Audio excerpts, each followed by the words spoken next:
ساتھی تھے، انہوں نے ہمیں فون کیا، مولانا ہمارے اتنے مسائل یہاں پر ہیں، اب ہمارے مولانا نے ایک اور مسئلہ کھڑا کر دیا، کیا کریں؟ اور کورٹ میں بات چلی گئی ہے، عدالت میں پہنچ گئی۔ میں نے ہمارے ایک ساتھی تھے، فجر کی نماز میں ان کو کہا کہ آپ ٹائی کے متعلق ساری ڈیٹیلز، ساری معلومات مجھے چاہیے۔ تو وہ لنچ کے ٹائم میں کسی لائبریری میں گئے لندن میں، اور انسائکلوپیڈیا برٹانیکا اور دوسری انسائکلوپیڈیا جو ہیں ان سے فوٹو کاپی کر کے اتنا بڑا پلندہ لے کر میرے پاس آئے کہ مولانا ٹائی کے بارے میں ساری ڈیٹیلز، ساری معلومات یہ ہیں۔ اس سے مجھے پتا چلا، میں بھی واقف نہیں تھا، کہ ٹائی تو اصل میں ترکوں نے شروع کی تھی 10-1100 سال پہلے، وہاں سے، اور اس کی تصویریں بھی تھی اس میں کہ پہلے ٹائی کی یہ شکل تھی، پھر یہ بنی، پھر یہ بنی، اور موجودہ شکل یہ ہے۔ اور دوسری بات یہ معلوم ہے کہ ٹائی کا تعلق کسی عقیدے کے ساتھ نہیں ہے، کسی مذہبی عقیدے کے ساتھ نہیں ہے، بلکہ موسم کے ساتھ ہے۔ یہ ترکی کے بعد پورے مغرب کا، پورے یورپ کا جو برفانی موسم ہے، اس میں ضرورت ہے کہ گلے کو بند رکھا جائے۔ کیوں؟ کہ گلا کھلا ہوگا تو سردی لگ جائے گی۔ اعضائے رئیسہ انسان کا سارا، اس میں آنکھ ہے، اس میں ناک ہے، اس میں زبان ہے، کان ہے، دل و دماغ ہے، تو گلے کو تاکہ کھانسی، بخار، نزلہ، تو یہ موسم کا تقاضا ہے ترکی سے لے کر کے۔ ایک تو موسم سے تعلق ہے، عقیدے اور مذہب کے ساتھ نہیں۔ تیسری بات یہ معلوم ہوئی کہ عیسائیت کا، کرسچنیٹی کا جو مذہبی طبقہ ہے، انہوں نے کسی دور میں بھی، جب سے ٹائی ایجاد ہوئی، ٹائی نہیں لگائی انہوں نے۔ آج بھی آپ کسی پادری کو دیکھیں، کالا بند گلا اس کا ہوگا، لیکن ٹائی نہیں ہوگی۔ تو میں نے ان دوست کو کہا جنہوں نے فون کیا تھا کہ بھائی خدا کے لیے آپ کورٹ سے اپنا کیس واپس لیں، آپ کیا کریں وہاں جا کر؟ آپ کوئی مفتی کا فتویٰ دکھائیں گے؟ تاریخی حقائق بھی سے ثابت نہیں ہیں یہ چیزیں۔ ٹھیک ہے، من تشبہ بقوم فہو منہم، کہ اگر حدیث ہے حضور اکرم صلی اللہ علیہ وسلم کی، آپ کو ارشاد مبارک ہے کہ کسی قوم کی مشابہت اختیار کرو گے، ان جیسا بنو گے، تو پھر انہی میں شمار ہوگا۔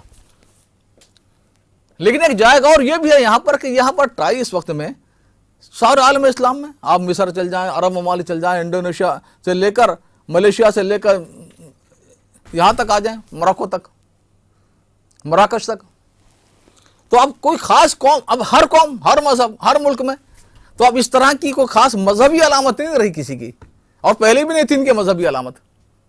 تو یہ مسئلہ یہ نہیں کہ میں یہ کہہ رہا ہوں کہ ٹائی لگاؤ، بہت نہیں، یقیناً بچنا چاہیے۔ صالحین کا لباس، اچھے لوگوں کا، اللہ کے نیک بندوں کا لباس ہمیں کوشش کرنی چاہیے پہننے کی، اس کی میں حمایت نہیں کر رہا۔ میں یہ کر رہا کہ جو اتنا بڑا مسئلہ نہیں تھا جس میں ہم ایک بڑا مسئلہ بنا لیں اس کا، اور الجھ کے رہ جائیں اس میں۔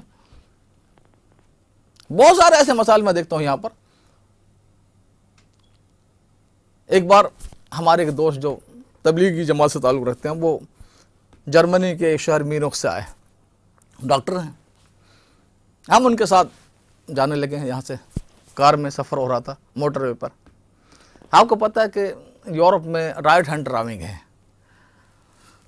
تو وہ کہنے لگے دیکھیے ہم سنت طریقہ ہمارا، آپ کا طریقہ سنت کے خلاف ہے، لیفٹ ہینڈ ڈرائیونگ ہے۔ میں سوچنے لگا کہ کیا واقعتاً اس میں یہ ہے؟ تو پھر میں نے انہیں اپنے دوست کو کہا کہ بھائی ذرا یہ رائٹ لیفٹ جو رفتار ہے، جو چلنا ہے، جو گاڑی چلانا ہے سواریوں کا یا خود کا، جس کے بارے میں مجھے ڈیٹیلز چاہیے، معلومات، یہ کیا ہے؟ پھر وہ لنچ ٹائم میں لائبریری میں جا کر انہوں نے بہت ساری انسائکلوپیڈیا سامنے رکھی، اور اس کی فوٹو کاپی لے کر میرے پاس تشریف لائے، اور مجھے بتایا مولانا یہ ہے۔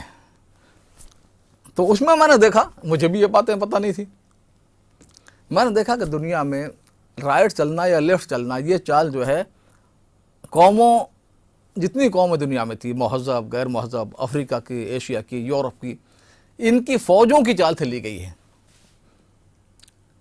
معلوم جو تاریخ ہے 4-5 ہزار کی سال کی، تو اس میں جن کی فوجیں جس طرح چلتی تھی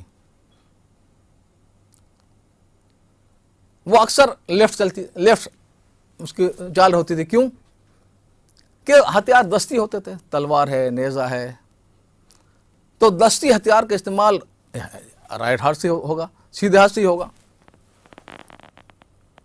تاکہ آسانی سے دشمن سے اگر مدبھیڑ ہو جائے, آمنا سامنا ہو جائے, تو آسانی سے استعمال کر سکیں. تو دنیا کی ساری مہذب غیر مہذب قومیں لیفٹ تھا ان کا, رائٹ کدھر سے آیا بھائی؟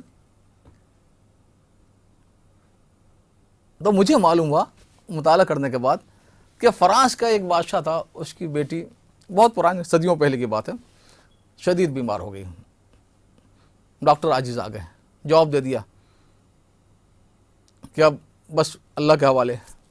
اس نے منت مانی کہ اگر یہ ٹھیک ہو گئی, تندرست ہو گئی, تو میں اپنے ملک فرانس کی جو ہے وہ اس زمانے میں کاریں تو تھی نہیں, گھوڑا گاڑی ہوگی یا جو بھی سواریاں ہوں گی, اس کو میں رائٹ کر دوں گا لیفٹ کے بجائے. اب اللہ نے اس سے اچھا کر دیا بچی کو. اب جب امریکہ دریافت ہوا, کولمبس نے امریکہ, حالانکہ امریکہ تو میں نے آپ کو بیان کر چکا ہوں کہ 25,000 سال پہلے سے تھا, ایک ملک, مہذب ملک تھا, لیکن انہوں نے ہر تمغہ اپنے سر پر لگایا کہ ہم ہی دریافت کرنے والے ہیں. خیر, تو وہاں پر جب یہ انہوں نے قبضہ کیا, وہاں کے اصل نسلوں کو ذبح کیا, ختم کیا, قتل عام کیا, اور قابض ہو گئے یہ ڈاکو جا کر یورپ کے. تو انہوں نے یہ کیا وہاں پر کہ اب ملک کی ترقی مادی اعتبار سے ہونے لگی. تو کاروں کا جو کارخانہ, کاریں بنانے کا, فورڈ جو کمپنی مشہور ہے فرانس کی, اس نے کاروں کا وہاں پر لگایا, اور شرط یہ رکھی کہ میں اپنے ملک کے اعتبار سے, اپنے ملک کے دستور کے مطابق میں اسے رائٹ ہینڈ رکھوں گا. تو کوئی بات نہیں, ہمیں تو کارخانے کی ضرورت ہے, کاریں بننی چاہیے امریکہ میں. اب لیفٹ رائٹ یہ کوئی بڑا مسئلہ نہیں ہے. انہوں نے کہا ٹھیک ہے لگائیے آپ. اب دنیا کے ملکوں میں امریکہ اور فرانس کے جہاں اثرات رہے وہ رائٹ ہینڈ رہیں گے, جہاں امریکہ کے اور فرانس کے اثرات تھے, اور باقی لیفٹ ہینڈ ہوگی. تو میں نے کہا یہ مسائل اتنے بڑے نہیں ہیں. آپ کو قرآن کا علم ہے, سنت کا اور حدیث کا علم ہے, آپ کو سامنے پوری انسانیت ہے کہ کروڑوں انسان جو ہے وہ جہنم کے راستے پر جا رہے ہیں, آخرت ان کی تباہ ہو رہی ہے. تو ہم چھوٹے چھوٹے مسائل میں الجھ گئے. میں دیکھتا ہوں ہمارے یہاں پر علماء کرام کو, ان کی لائبریری اگر دیکھیں تو اس میں دو چیزیں نظر آئے گی, یا تو فتاوے فلاں, فتاوے فلاں, فتاوے اور ہر بزرگ کے فتاوے, یا تو سیرت و سمانے ہیں, اور وہ بھی اس 70-80 سال کے بزرگوں کے جو انتقال ہوا جن کا. اور پہلے بڑے بڑے بزرگ ہوتے تھے, تو شیخ الہند, حاجی امداد اللہ, مولانا الیاس رحمۃ اللہ علیہ, ان کی چھوٹی چھوٹی سامان ہوتی تھی. اب جتنے بزرگ چھوٹے ہوتے جا رہے, ان کی موٹی موٹی بلکہ کئی جلدوں میں آ رہی ہے. تو میں سوچتا ہوں کہ اگر ہم یہ متاخرین, بالکل آخری والے لوگوں کے سوانے اور تذکرے اور ملفوظات اور مواعظ اور فتاوے میں الجھے رہے, حالانکہ اصل کام تو قرآن و سنت تھا. جو حالات دنیا میں چل رہے ہیں اس سے راستہ کہاں سے نکلے گا؟ راستہ ان سے نہیں نکلے گا جس میں آپ لگے ہوئے ہیں. وہ تو آپ کو قرآن آپ کو راستہ دکھائے گا, سنت حدیث آپ کو راستہ دکھائے گی, حضور کی سیرت و زندگی راستہ دکھائے گی. تو اصل علماء کا کام تھا قرآن حدیث. اب ہم اتنا فتاوا ہر آدمی مفتی. پہلے ملک میں ایک مفتی ہوتا تھا, مفتی کفایت اللہ رحمۃ اللہ, مفتی اعظم ہند پورے بر صغیر کے. ایک ملک میں 1-2 مفتی ہوتے تھے. اب ہر گلی میں مفتی ہے, ہر محلے میں مفتی ہے, 2 کتابیں پڑھی نہیں کہ مفتی بن گئے. یعنی ان مفتیوں کا یہ حال ہے کہ اگر انہیں یہ بتایا جائے کہ فتح عالمگیری کی فلاں جلد میں فلاں باب میں, یہ تو بھی نکال کر نہیں دے سکتے. استخراج استنباط تو بہت دور کی بات ہے. تو استعدادیں ہم کہاں لگ رہی ہے ہماری؟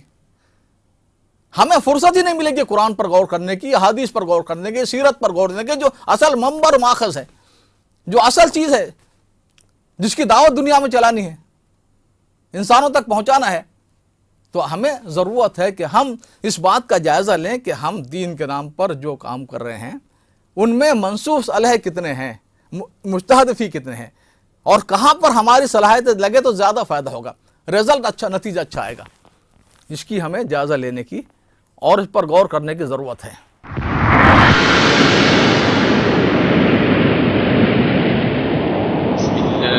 الرحمن الرحيم. الحج أشهر معلومات. کہ عربی کے آپ اسکالر ہیں، عربی زبان نہیں بول سکتے. میں اس مشرف کی بات کر رہا ہوں جس مشرف کے بارے میں آج کل آپ بڑے سرگرم ہیں. بہت سارے ایسے جناب سینیٹر یہاں پہ لندن میں جن کے کئی ملینز 100 ملین سے زیادہ تو ان کی پراپرٹی ہے. اگر یہ دو خوبیاں مسلمانوں کے اندر ہیں تو پھر تیار رہو کہ تمہارے ملک پر مسلمانوں کی حکومت ہوگی. پاکستان ایک بین الاقوامی سازش کا شکار ہے. کیوں نہ یہ خطۂ زمین خود بڑا ہو کے دکھائے، اور میرے خیال میں اس کا وقت آ گیا.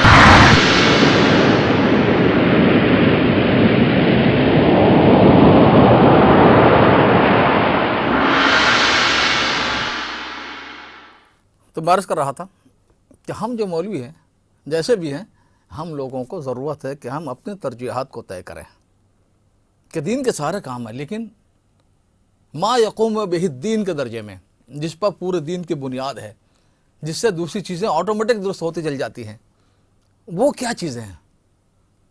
وہ آپ کو قرآن بتائے گا، سیرت بتلائے گی، احادیث بتلائے گی، حضور کی زندگی بتلائے گی، صحابہ کی زندگی بتلائے گی کہ اب آپ کو اپنی صلاحیتیں، توانائیاں اور طاقت کہاں لگانی ہے.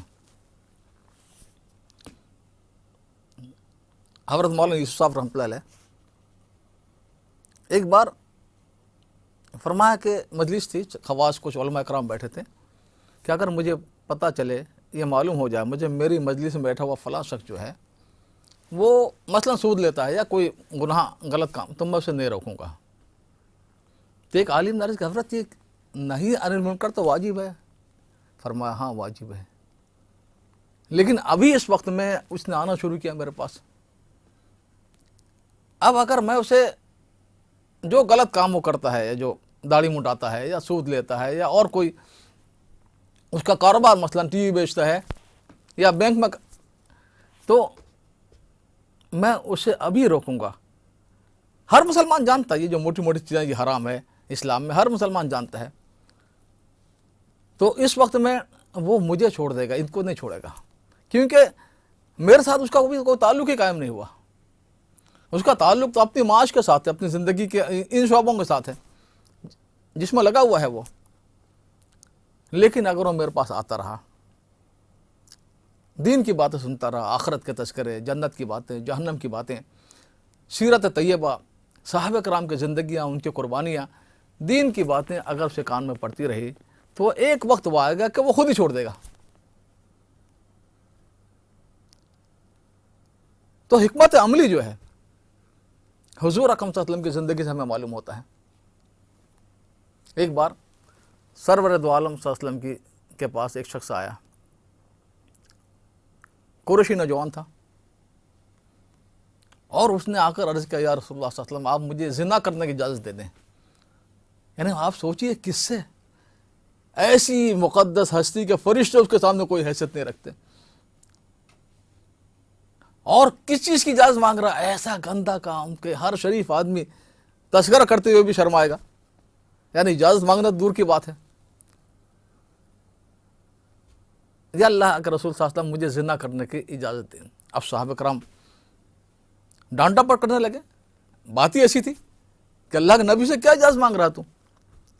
حضور اکرم صلی اللہ علیہ وسلم نے سمجھ لیا کہ یہ ضد اور اناد کا مریض نہیں ہے، ضد اور اناد دشمنی سے نہیں کہہ رہا، یہ تو شبہات کا مریض ہے. اور اس وقت میں یہ ڈانٹ ڈپٹ دھمکانے کا مستحق نہیں بلکہ ترس کھانے کا، رحم کھانے کا مستحق ہے. آپ نے فرمایا نوجوان میرے پاس آؤ. قریب بلایا آپ نے، اور قریب کر کے آپ نے فرمایا بتاؤ یہ جو فعل ہے زنا کا، یہ جو کام ہے، اگر تمہاری ماں کے ساتھ کوئی کرے تم پسند کرو گے؟ اس نے کہا نہیں، اللہ مجھے آپ پر قربان کرے، خدا کی قسم کبھی نہیں پسند کروں گا میں کہ میری ماں. تو آپ نے فرمایا کہ وہ عورت بھی کسی کی ماں ہوگی جس کے ساتھ تم زنا کرنا چاہتے ہو. بتاؤ یہ فعل کوئی تمہاری بہن کے ساتھ کرے تم پسند کرو گے؟ کہ نہیں، خدا کی قسم اللہ مجھے آپ پر قربان کرے میں کبھی پسند نہیں کروں گا اس کو. فرمایا آخر وہ بھی کسی کی بہن ہوگی، تم اپنی بیٹی کے ساتھ پسند کرو گے یہ حرکت زنا کی؟ خدا کی قسم ہرگز نہیں، اللہ کا رسول صلی اللہ علیہ وسلم اللہ مجھے آپ پر قربان کرے. فرمایا